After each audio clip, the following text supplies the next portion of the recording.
மிக நவீனமாக கட்டப்பட்டு திறக்கப்பட்ட நவீன மீன் விற்பனை நிலையம் இன்னும் பயன்பாட்டுக்கு கொண்டு வரப்படவில்லை. அந்த மீன் விற்பனை நிலையத்தில் நீண்ட காலமாக மூடி கிடந்ததால் காடுகள் இருந்தது.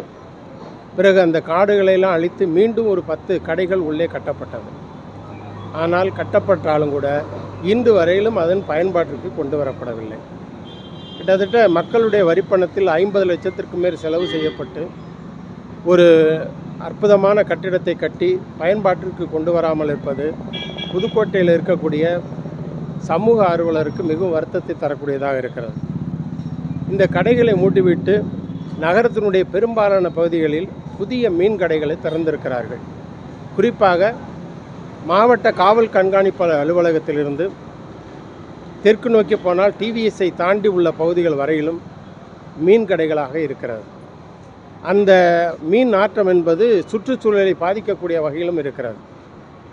அந்த சுற்றுச்சூழல் பாதிப்புக்கு உள்ளாகாத வகையில் அந்த கடைகளையெல்லாம் அப்புறப்படுத்திவிட்டு அங்கே கடை நடத்தக்கூடியவர்களை இந்த புதிய மீன் விற்பனை நிலையத்திற்கு கொண்டு வர வேண்டும் என்பது மக்களுடைய கோரிக்கையாகும். குறிப்பாக மக்களுடைய வரிப்பணம் செலவு செய்து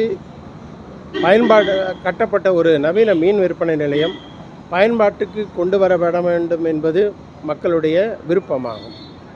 அதோடு நகரத்தினுடைய சுற்றுச்சூழல் மேம்படுத்துவதற்கும் இந்த கட்டிடத்தை பயன்பாட்டுக்கு கொண்டு வருவது பயனளிக்கும் என்று எல்லோரும் நம்புகிறோம்.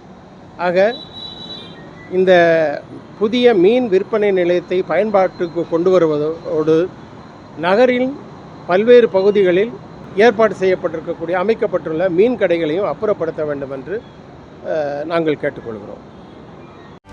செய்திகளை உடனுக்குடனும் துல்லியமாகவும் தெரிந்து கொள்ள சப்ஸ்கிரைப் பண்ணுங்க.